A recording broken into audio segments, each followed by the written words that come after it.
Votre attention s'il vous plaît. Cet élément est en français. Contactez-nous pour savoir s'il est aussi disponible en la langue de votre préférence. Veuillez aussi noter qu'il est en audio uniquement. Dépourvu de ce fait d'image originaire. Évangile-éternel.com. Si c'est l'évangile éternel que vous recherchez, alors c'est ici. ChristEquality.com. Les cieux sont à la portée de votre main, juste par un simple clic de la souris. La rubrique Pasteur éternel.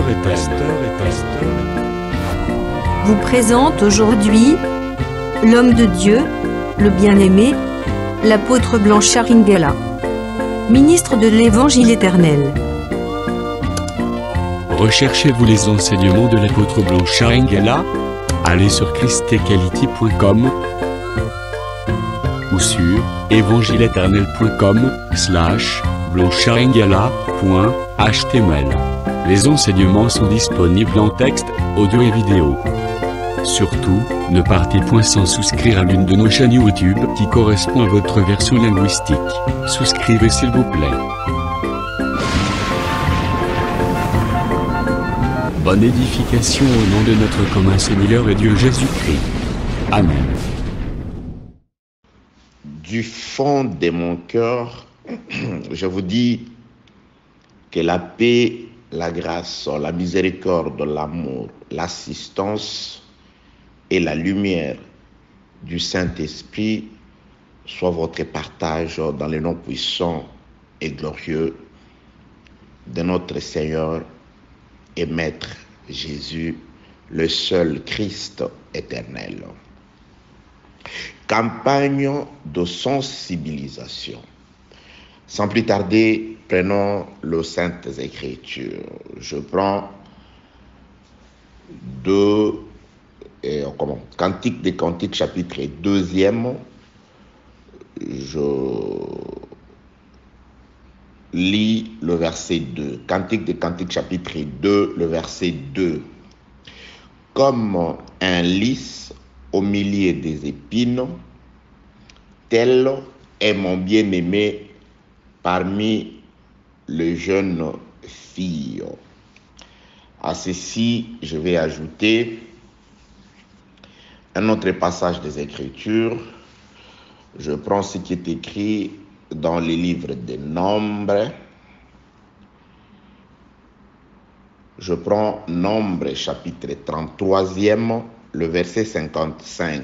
Il est écrit: mais si vous ne chassez pas devant vous les habitants du pays, ceux d'entre eux que vous laisserez seront comme des épines dans vos yeux et des aiguillons dans vos côtés. Ils seront vos ennemis dans les pays où vous allez vous établir. Parole de notre Seigneur. Bien-aimés dans le Seigneur, nous sommes en train de pouvoir, par le Saint-Esprit, sensibiliser le cœur des enfants de Dieu à travers ces messages que nous avons trouvés dans le livre de la reine Esther. Laissez-moi chercher pour nous Esther chapitre. Aujourd'hui, je vais lire Esther chapitre 3. Esther chapitre 3. Esther chapitre 3. Je lis le verset 8. Alors Aman dit au roi Assuérus: il y a dans toutes les provinces de ton royaume un peuple dispersé et à part parmi le peuple, ayant des lois différentes de celles de tout le peuple et n'observant point les lois du roi. Il n'est pas dans l'intérêt du roi de le laisser en repos. Si le roi les trouve bon qu'on écrive l'ordre de les faire périr, et je pèserai 10 000 talents d'argent entre les mains des fonctionnaires pour qu'on les porte dans les trésors du roi. Le roi ôta son anneau de la main et les remit à Aman, fils d'Ammédatha, l'Agagite, l'ennemi des Juifs. Et le roi dit à Aman, l'argent t'est donné, et ces peuples aussi, faites-en ce que tu voudras. Je saute, je vais atterrir au chapitre 8e.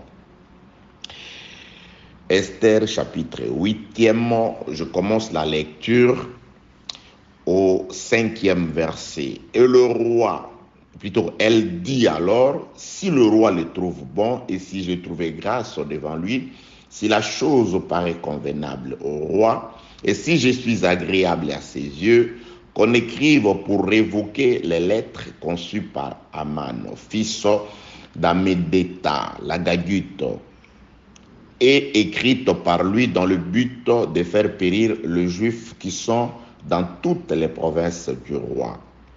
Car comment pourrais-je voir le malheur qui atteindrait mon peuple? Et comment pourrais-je voir la destruction de ma race?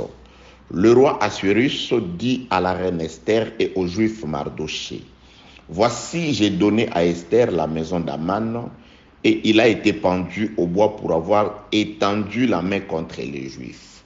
Écrivez donc en faveur des Juifs comme il vous plaira, au nom du roi, et scellez avec l'anneau du roi, car une lettre écrite au nom du roi et scellée avec l'anneau du roi ne peut être révoquée. Parole du Seigneur. Bien-aimés dans le Seigneur, il s'agit dans notre texte de base du peuple juif qui se retrouve en captivité dans les 127 provinces dirigées par le roi Assuérus. Ce peuple-là se retrouve devenir victime de la mort, c'est-à-dire un certain Aman a écrit contre ce peuple un décret de mort autorisant à tous les non-juifs qui habitaient ces pays-là de pouvoir à un jour donné s'élever et s'attaquer et mettre à mort tous ceux de la nationalité juive. Donc, une lettre a été écrite.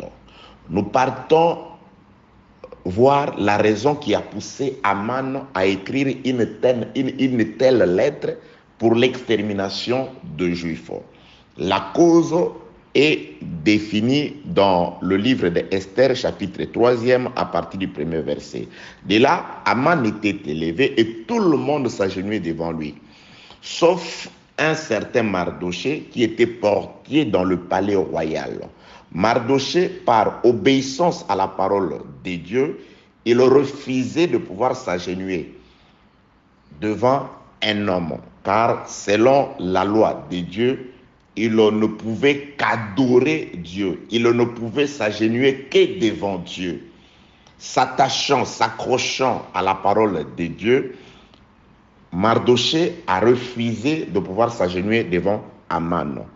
Aman ayant appris l'acte de Mardochée, le refus de Mardochée de pouvoir s'agenouiller devant lui, il a conçu l'idée de non seulement exterminer, mettre fin à la vie de Mardochée, mais d'en finir avec tous ceux de la race de Mardochée. C'est ainsi qu'Aman, qui était élevé par le roi, va voir le roi et il va présenter la chose de cette façon.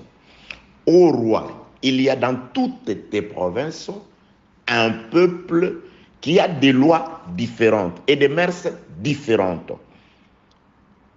Qu'on extermine ce peuple-là. Donc la cause pour laquelle le peuple se retrouve devenir la victime de la mort, c'est tout simplement parce qu'ils avaient des lois et des mœurs différentes, un comportement différent, une vie différente de tout le monde. Que la paix, la grâce et la miséricorde de Dieu soient avec vous. Donc, le roi a écrit, il a consenti qu'une lettre de destruction, d'extermination de la race juive soit écrite par Aman, qui était la personne que lui, le roi, avait élevée.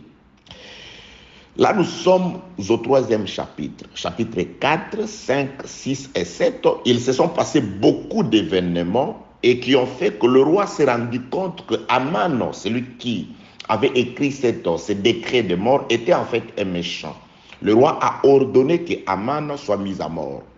l'instigateur de la lettre pour l'extermination de Juifs, l'homme d'Aman, a été mis à mort. Il a été pendu au bois. Et le roi a même confisqué sa maison qu'il a remise à son épouse Esther.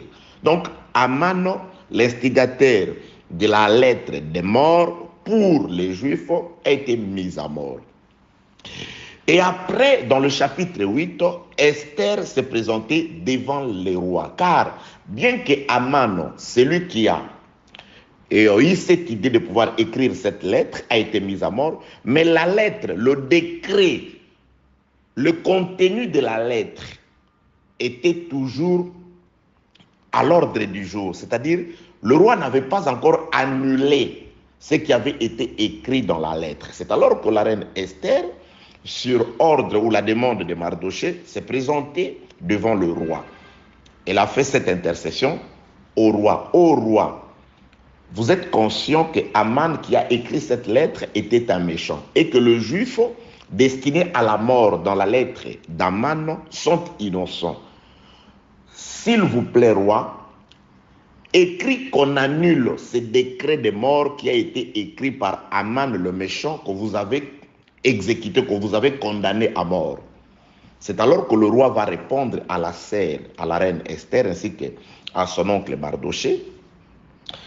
Oui, Aman a été condamné à mort parce qu'il en voulait à la vie des Juifs.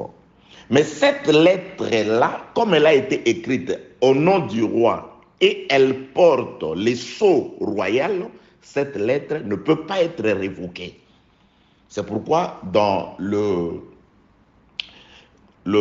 les interventions d'avant, nous avons intitulé notre intervention comme l'irrévocabilité d'une lettre ou de la lettre écrite au nom du roi et scellée de son anneau. Donc cette lettre-là, elle a été, tout le monde, même le roi a compris que c'était une mauvaise lettre. Celui qui l'a écrite était un méchant, un homme envieux. L'homme a été mis à mort, l'homme a été écarté, mis hors état de nuire. Mais la lettre reste. Malgré son contenu injuste, méchant, mais la lettre reste. Ce qui soutient la lettre, c'était le nom du roi ainsi que l'anneau royal. Donc, le roi se retrouve en dessous du pouvoir de la lettre. Donc, le roi dit que cette lettre, on ne peut pas l'annuler. Vous êtes innocents, certes. Le peuple juif est un peuple innocent, j'ai compris. On a écrit une lettre envieuse, méchante, injuste contre elle, mais je ne peux plus la révoquer. Je comprends. Je l'admets malgré moi. La loi qui rend irrévocable et inattaquable une lettre qui porte et le nom et l'anneau du roi, cette loi-là, elle est au-dessus même de moi, le roi. Je ne peux rien contre cette loi-là. C'est pourquoi je suis allé pour illustrer ces choses. Nous sommes allés dans le livre de Jérémie, chapitre 1, le verset 29. Là où Dieu dit à Jérémie, je t'ai choisi, je t'envoie, je mets mes paroles en toi, mais ils te feront la guerre. Malgré que je t'ai choisi, malgré que tu me représentes sur la terre, tu es mon prophète, je mets mes paroles en toi, mais les mondes, je leur autorise de te faire la guerre. Parce que quand Dieu dit ils te feront la guerre, il est Dieu, il est souverain.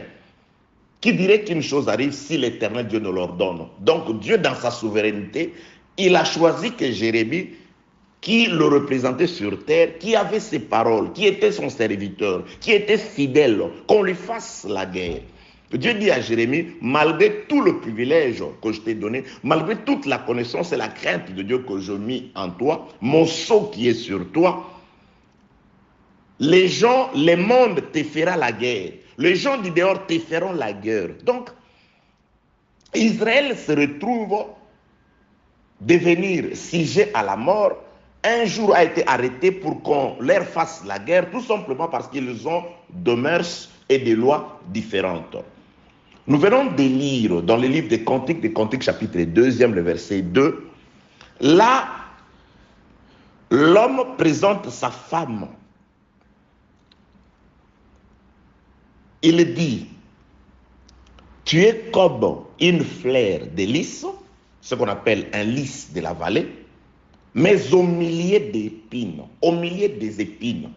Donc la femme de Salomon, Salomon, qui était l'ombre de notre Seigneur Jésus-Christ, et sa femme qui était l'ombre de l'Église, que nous sommes du peuple de Dieu. Salomon ou Jésus-Christ localise son peuple comme étant une fleur, un lys de la vallée, mais entouré d'épines. Exactement la position qu'a occupée Israël dans les 127 provinces de Juifs. À cause de leur appartenance à Dieu, à cause du fait que ces Juifs étaient le frère de Mardoché, celui qui, par crainte de Dieu, a refusé de s'agenouiller, d'adorer un homme, à cause de ces choses-là, de la loi de Dieu qui était une lampe pour eux, du sceau de Dieu qu'ils portaient, ils étaient aussi comme une fleur faible au milieu d'épines. Que la paix, la grâce et la miséricorde de Dieu soient avec vous.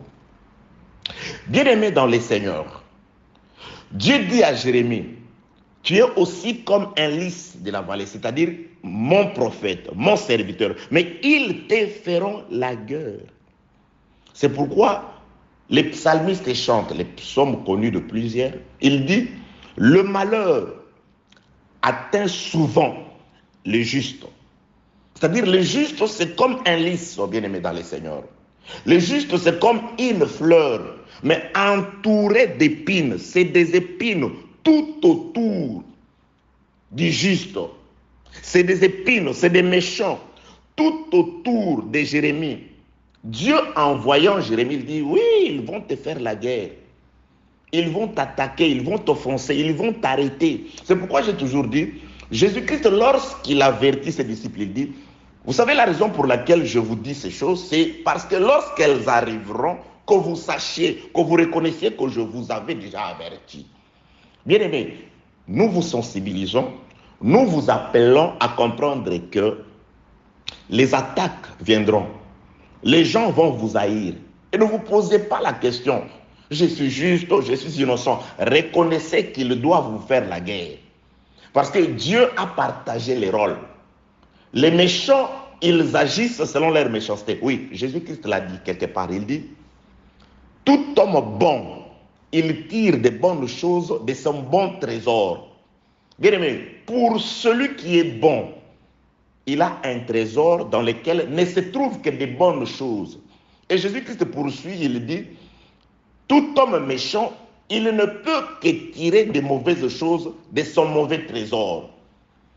On ne copie pas, on ne justifie pas sa méchanceté par rapport aux actes des méchants. Parce qu'il y a certaines personnes qui sont comme ça. J'étais juste, j'étais bon, mais le fait de pouvoir rester avec le méchant, le fait d'avoir été et d'avoir subi beaucoup de coups bas de la part des méchants, c'est pourquoi moi aussi je suis devenu comme ça. Non, tu es vraiment comme ça. Tu cherchais à être bon, mais en soi tu n'étais pas un bon. Car un homme bon ne peut tirer que de bonnes choses de son bon trésor. Un homme bon est incapable de faire le mal. Et s'il fait le mal, il regrette, il se relève. Et un homme méchant, c'est un méchant. Il peut faire semblant de bien agir, il ne le fera pas pendant longtemps parce que c'est des choses qui ne viennent pas de son trésor. Donc il y avait Jérémie et les autres. Il y avait Israël, le juif, et les autres. Il y avait la femme de Salomon, un lys, et les autres, les épines. Que la paix, la grâce et la miséricorde de Dieu soient avec vous. Lorsque Adam a péché, Dieu lui a dit la même chose. Je suis dans le livre de la Genèse, chapitre 3e. Attendez, je vais chercher ce verset pour nous. Genèse, chapitre 3. Genèse, chapitre 3e. Genèse, chapitre 3e. Le verset 17, il dit à l'homme, puisque tu as écouté la voix de la femme et que tu as mangé de l'arbre au sujet duquel je t'avais donné cet ordre, tu n'en mangeras point. Voici ce qui t'arrivera. Le sol sera maudit à cause de toi. C'est à force de peine que tu en tireras ta nourriture tous les jours de ta vie. Il te produira, c'est-à-dire le sol te produira des épines et des ronces. Et tu mangeras de l'herbe des champs. Donc, comme malédiction après le péché, Dieu ordonne à la terre de produire des épines et des ronces. Marions ça avec ce qui est écrit dans le livre de Cantique des Cantiques, chapitre 2, le verset 2e. Donc, les épines qui entourent la femme de Salomon, qui est une fleur, qui est un lys des vallées, c'est des méchants qui sont là, qui sont venus par rapport au péché de notre premier parent. Donc, lorsque Adam a péché, Dieu a permis que le méchant puisse venir entourer Adam. Que la paix, la grâce et la miséricorde de Dieu soient avec vous. Pourquoi j'ai dit que les épines sont des méchants? Je vais reprendre la lecture que nous avons faite dans le livre de Nombre, chapitre 22. Je reprends cette lecture-là. Nombre.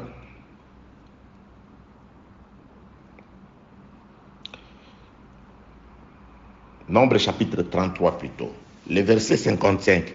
Mais si vous ne chassez devant vous les habitants du pays, ceux d'entre eux que vous laisserez seront comme des épines dans vos yeux et des aiguillons dans vos côtés. Ils seront vos ennemis dans le pays où vous allez vous établir. Donc ici, Dieu définit les non-juifs que les Israélites n'ont pas pu chasser.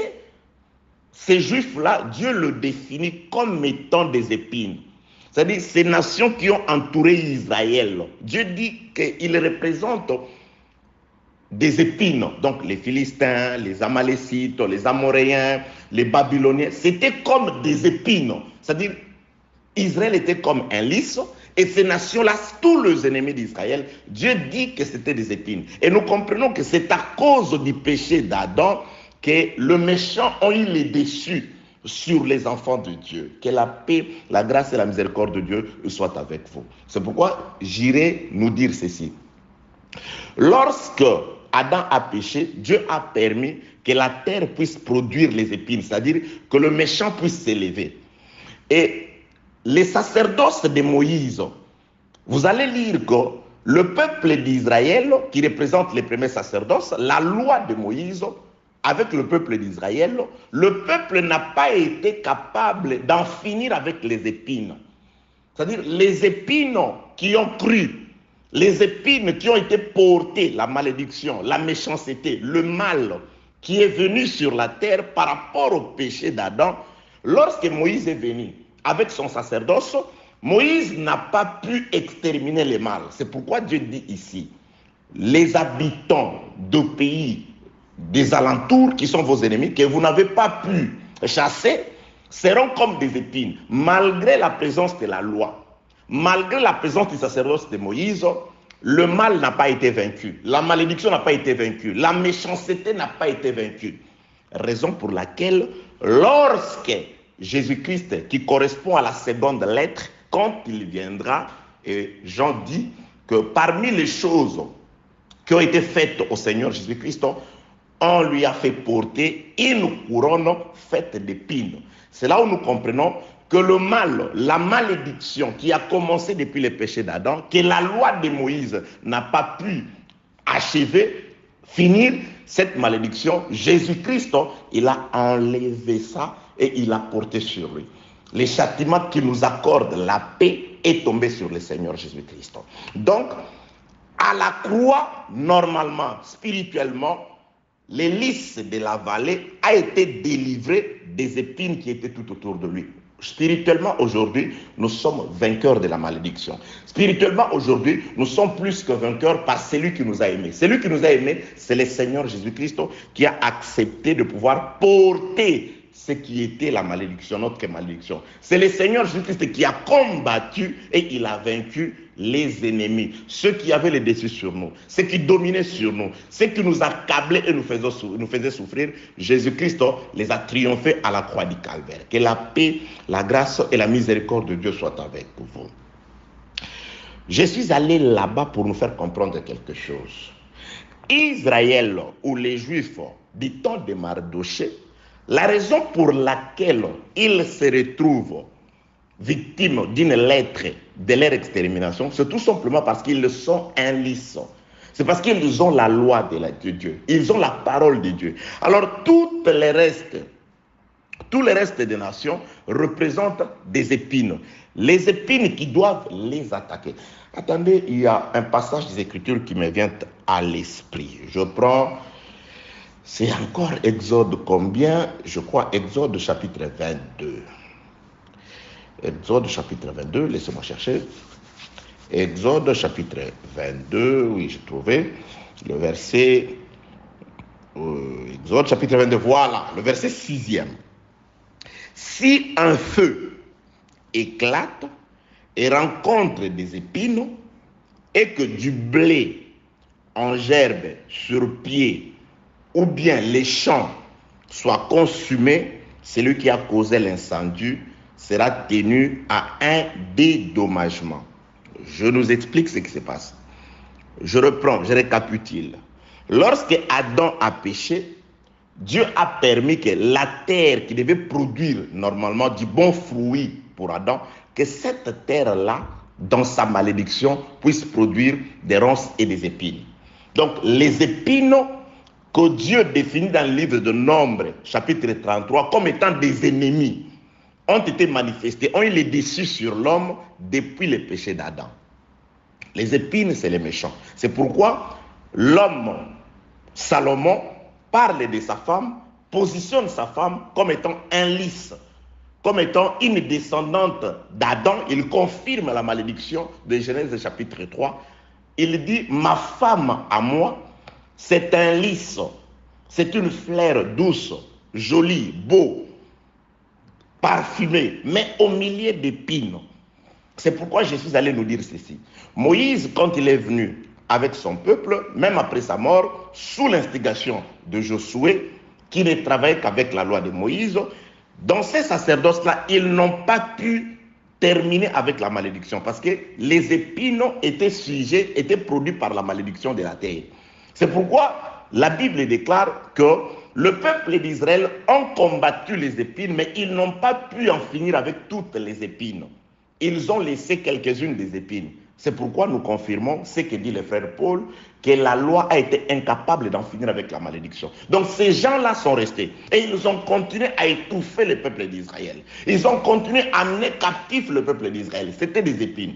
C'est alors qu'à la croix, Jésus-Christ illustre la victoire du Fils de l'homme sur les épines, du fait que c'est lui qui va porter la couronne des épines. C'est-à-dire, le châtiment qui nous accorde la paix est tombé sur lui. C'est lui qui porte les épines. C'est lui qui vient arracher les épines sur la terre afin qu'aujourd'hui, nous puissions marcher sur une terre aplanie. Qu'il n'y ait plus d'épines contre nous. Suis-je en train de parler physiquement? Non. Physiquement, les ennemis sont là. Mais spirituellement, nous sommes vainqueurs. Spirituellement, il nous a déjà délivrés. Spirituellement, il a fait de nous de plus que vainqueurs parce qu'il nous a fait porter même la couronne de gloire comme étant une épouse qui a vaincu. Nous sommes plus que vainqueurs. Que la grâce, la paix et la miséricorde de Dieu soient avec vous. Alors, partant de cette idée que les épines, d'après les Écritures, représentent la malédiction, représentent les méchants qui nous entourent, Dieu dit quelque chose dans le livre d'Exode chapitre 22, le verset 6e. Si un feu éclate et rencontre des épines, et que du blé en gerbe sur pied, ou bien du champ, ou les champs, soient consumés, c'est-à-dire, en soi, le feu qui a éclaté, lorsque le feu éclate, le feu vise le gerbe ou du blé ou les champs. Le feu veut s'attaquer au champ. Mais le feu ne peut pas s'attaquer au champ directement. Le feu doit chercher un élément accélérateur. Et l'élément accélérateur ici, ce sont les épines. C'est pourquoi je dis ceci. Lorsque Dieu est en colère, chaque fois que Dieu se mettait en colère contre Israël, Dieu ne descendait pas physiquement pour brûler ou pour faire du mal à Israël. Il utilisait toujours les épines, ces nations des alentours. Lorsque Israël péchait contre Dieu, c'était soit les Amalécites, et les Philistins, les Amoréens. Ce sont ce peuple-là que Dieu utilisait. Dieu leur donnait la force. Dieu les incitait à s'élever et à faire la guerre à Israël. Même quand Babylone s'élevait pour venir prendre Israël et les amener en captivité, c'était la colère de Dieu contre Israël. Donc c'était Dieu qui frappait Israël. C'était Dieu qui en voulait aux champs. Il fallait que Dieu consume les champs parce que le champ qui était Israël avait désobéi à la parole. Alors Dieu utilisait un accélérateur pour manifester la colère. C'est pourquoi ici, Dieu avait dit ceci. Il a donné une loi. Si un feu éclate et rencontre des épines, donc le feu, la colère de Dieu, avant de t'atteindre, si tu pêches, si tu fais quelque chose de n'est pas juste devant le Seigneur, si Dieu veut te corriger, la colère ne descendra pas du ciel directement. Tu vas te rendre compte qu'un voleur, il entre dans ta maison pendant que tu dors, il prend tout. Un événement t'arrive. Dieu utilise toujours les épines, ceux qui sont tout autour de nous. Dieu utilise les hommes, les méchants, les mauvais. Ils sont là pour agir aussi dans les comptes de Dieu. Lorsque la colère ou le feu de Dieu, les châtiments de Dieu voulait atteindre l'homme, là ce n'était pas la colère, mais c'était un châtiment de Dieu destiné à amener après Job à l'élévation. Mais ce châtiment-là, Dieu a utilisé les épines. Et les épines que Dieu avait utilisées, c'était Satan. Il voit Satan. Et épine, d'où viens-tu? Épine commence à parler. Dieu utilise, il manipule Satan comme étant une épine. Et Dieu lui donne la permission. Dieu lui accorde le fait pour châtier Job. Et lorsque Job est châtié, la Bible déclare: si un feu éclate, rencontre les épines et que du blé en gerbe sur pied ou bien les champs en soient consumés, celui qui a causé l'incendie en soi sera tenu à un dédommagement. Celui qui doit dédommager Job, ce ne sont pas les épines. Satan n'a rien pour dédommager Job. Mais celui qui dédommage, c'est celui qui a causé l'incendie. C'est celui qui a permis à Satan. C'est pourquoi, bien aimé, c'est ces prières. Nous allons aller chez les diables, récupérer nos choses qu'il a confisquées. Nous allons récupérer nos mariages chez les diables. Nous n'avons rien à chercher chez les diables. Nous n'avons rien à récupérer chez les diables. Si un malheur nous arrive, quelle que soit la cause, comme avec Job, ce n'était pas parce qu'il avait péché, mais c'était pour le prouver. Et ce malheur, quand il est arrivé, bien sûr, c'était par l'entremise des épines, de Satan.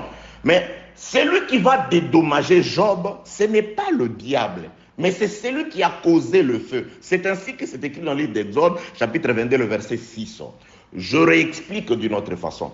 Lorsque Dieu voulait faire passer son propre fils Jésus-Christ par le feu de l'autel, le feu de sa colère, car l'œuvre de la croix, c'est le Père qui a sacrifié le Fils afin qu'il puisse recevoir un sacrifice agréable qui était le Seigneur Jésus-Christ. Donc, à la croix, lorsqu'on frappait Jésus-Christ en livre de Jean, ils lui demandèrent, ils l'ont donné des soufflets, ils lui ont giflé et lui ont demandé: dis-nous qui t'a frappé. Jésus-Christ ne pouvait pas leur dire que c'est vous, parce qu'il comprenait que tout ce qu'il faisait, il y avait quelqu'un qui était derrière. C'est ce qu'il a dit à l'homme de Pilate. Lorsque Pilate lui a posé la question et qu'il a gardé silence, Pilate a voulu se faire voir comme si c'est lui qui allumait le feu. Il dit: tu ne sais pas que j'ai le pouvoir de te condamner comme de te relâcher? Je te pose la question, tu gardes silence. C'est alors que Jésus-Christ va lui rappeler que tu n'aurais aucun pouvoir sur moi si celui qui a allumé le feu ne te l'avait pas donné. Donc Pilate, tu ne représentes que des épines.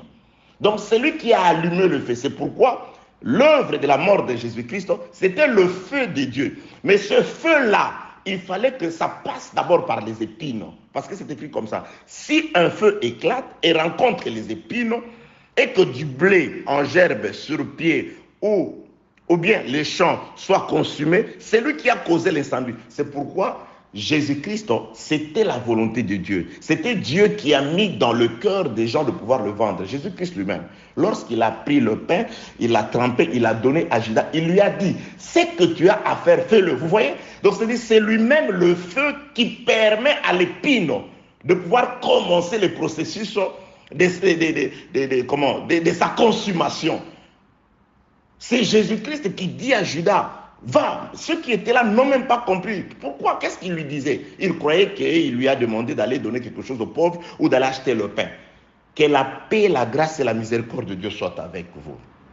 Donc, le feu est allumé, Dieu prend la décision de consumer son fils, mais il doit passer par les épines. C'est pourquoi Jésus-Christ dit à ses disciples: allons à Jérusalem, où les fils de l'homme, les sacrificateurs, le principal sacrificateur, ils prendront les fils de l'homme, ils le remettront entre les mains de païens.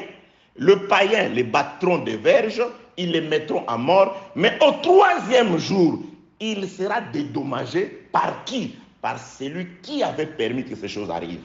C'est pourquoi il est écrit que Dieu qui a ressuscité Christ d'entre les morts, Dieu le ressuscite d'entre les morts. Pourquoi? Parce que c'est lui l'auteur du feu, c'est lui qui a fait éclater le feu. Que la paix, la grâce et la miséricorde de Dieu soient avec vous. Je rentre dans les textes de base. Le texte de base est que la colère d'Aman contre le peuple a été mise en écrit plutôt par une lettre au nom du roi et avec les sceaux du roi. Ici, le roi représente Dieu. Et lorsque on veut justifier, on veut plutôt intercéder, non, que cette colère qu'on puisse l'enlever, que le feu. Le roi dit non, non, non. Ce feu-là doit consumer normalement le peuple, doit attaquer le peuple. Mais celui qui a, au nom de qui, au nom duquel la lettre a été écrite, et celui dont les sceaux de la condamnation s'est posé sur la lettre, c'est celui-là qui va dédommager le peuple. C'est celui-là qui viendra au secours du peuple.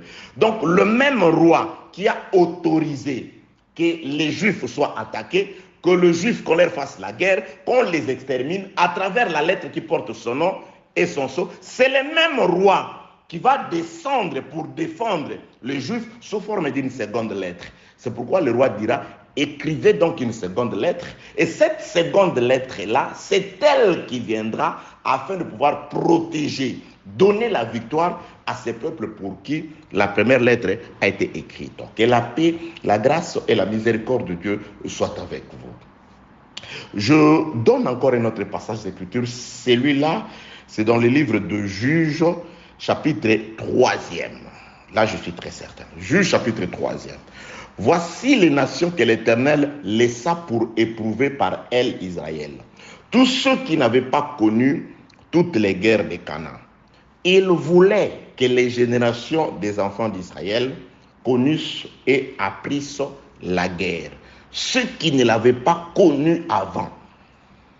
Ces nations, verset 4e, je sautais le verset 3e, serviront à mettre Israël à l'épreuve, afin que l'Éternel sût s'ils obéiraient au commandement qu'ils avaient prescrit à leur père par Moïse. Je reprends le verset 2e. L'Éternel voulait seulement que les générations des enfants d'Israël connussent et apprissent la guerre, ceux qui ne l'avaient pas connue auparavant. Bien aimé, Dieu permet parfois certaines choses afin que tu apprennes la guerre. Nous devons apprendre la guerre. C'est pourquoi cette lettre-là, on ne pouvait pas la révoquer. Dieu dit, oui, des choses méchantes, Jérémie, ils te feront la guerre. Ils doivent te faire la guerre, quoi que tu portes mon nom, bien que tu as mon sceau, bien que vous êtes des Juifs. C'est pour la bonne cause qu'on vous fait la guerre. Aman s'insurge contre vous parce que votre frère Mardoché a été obéissant à la parole du Seigneur. Et vous n'avez pas renié votre frère. Vous avez accepté votre frère, malgré que vous alliez souffrir à cause de lui. Vous vous êtes attaché, restez attaché à votre frère. Vous allez souffrir.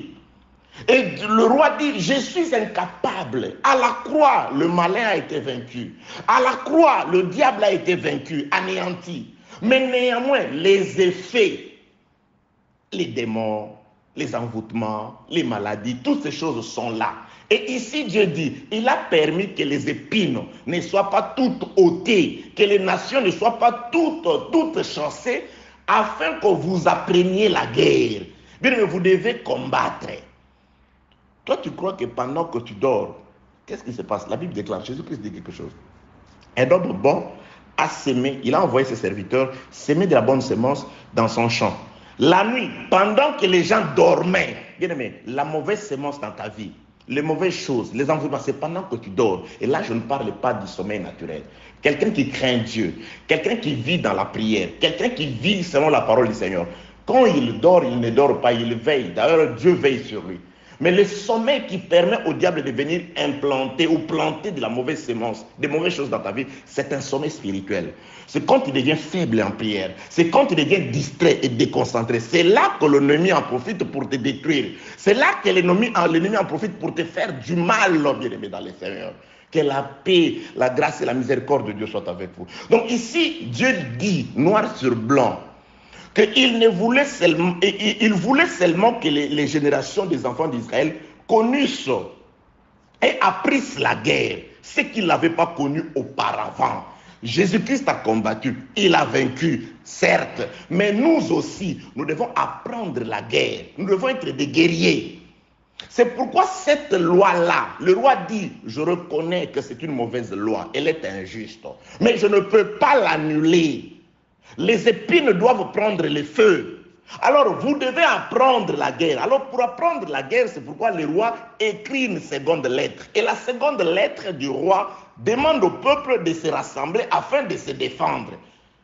La seconde lettre ne vient pas annuler les effets de la première lettre. Ce n'est pas parce que nous sommes en Christ, c'est pas parce que nous prions, que nous craignons Dieu, que le diable va nous craindre, que le diable va fuir. Bien au contraire, il s'attaquera à nous.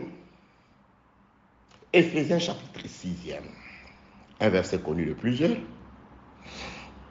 Éphésiens chapitre 6e. Éphésiens chapitre 6e, je commence au 10e verset. Au reste, fortifiez-vous dans le Seigneur et par sa force toute puissante. Écoutez, revêtez-vous de toutes les armes de Dieu, afin de pouvoir tenir ferme contre les ruses du diable. Revêtez-vous de toutes les armes. Vous voyez pourquoi Dieu a dit, il n'a pas permis à ce que toutes les nations qui occupaient Canaan, qu'ils soient exterminées, afin que vous appreniez la guerre. Jésus-Christ à la croix, il en a fini avec le diable. Mais il se passe qu'il y a de ceux qui sont là. Lui, il a combattu, il a vaincu. Mais la maladie est là. Les envoûteurs sont là. Les formes kabbalistiques, ça veut dire complot. Il n'y a pas un monde comme ça, je dis non. Le mot kabbal veut dire complot. C'est-à-dire les gens qui complotent la nuit contre toi. Ils te voient là où tu es, ils voient le travail que tu fais, ils vont, je ne sais pas, se réunir en réunion nocturne des ténèbres contre ta vie. Ces forces-là sont là. Ils ont des sièges, il faut que tu les saches. Il y a des gens qui ne sont même pas de ta famille, tellement qu'ils obéissent à Pharaon, ils sont de l'ennemi, ils doivent te haïr. Parce que tu n'es pas de la même nation que eux, parce que tu n'es pas comme eux. Tu as la lumière, tu as la grâce de Dieu, tu es appelé à prospérer, à aller de l'avant. Ils doivent te haïr. Et ces gens-là, ils doivent te faire la guerre. Alors toi, tu dois apprendre la guerre. Dieu dit, afin que vous appreniez à vous battre. Frère Paul confirme ici, Éphésiens 6, le verset, 11e verset. Revêtez-vous de toutes les armes de Dieu afin de pouvoir tenir ferme contre les ruses du diable.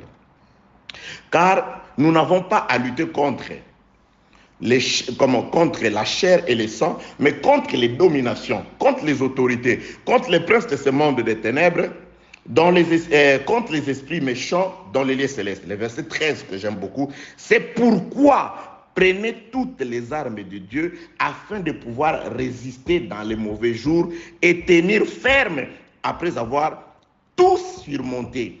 Je répète, c'est pourquoi prenez toutes les armes de Dieu afin de pouvoir résister dans les mauvais jours. Résister au 12e mois, la date arrêtée par Aman. Aman a été vaincu à la croix. Aman a été pendu au bois. On a confisqué sa maison. On a confisqué tout.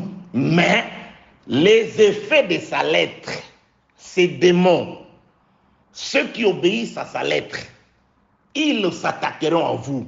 Alors vous, prenez toutes les armes de Dieu afin de pouvoir résister dans le mauvais jour et tenir ferme après avoir tout surmonté. Bien-aimés dans le Seigneur, on ne doit pas continuer à dormir comme des hommes normaux.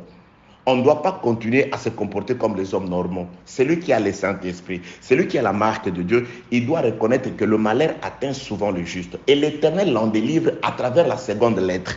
La seconde lettre vient te dire que tu es sur une terre hostile. Les gens doivent te faire la guerre. Les gens en voudront à ta vie. Ils chercheront à te détruire afin de faire blasphémer et faire insulter le nom de ton Dieu. Ils te feront la guerre, Jérémie, mais ils ne te vaincront pas parce que moi, la seconde lettre, je serai avec vous. Et la seconde lettre, c'est l'enseignement. L'enseignement vient vous dire, préparez-vous tout en restant dans l'unité. Que la paix, la grâce et la miséricorde de Dieu soient avec vous, au nom de Jésus-Christ. Au nom de Jésus-Christ. Bonne édification au nom de notre commun Seigneur et Dieu Jésus-Christ. Amen.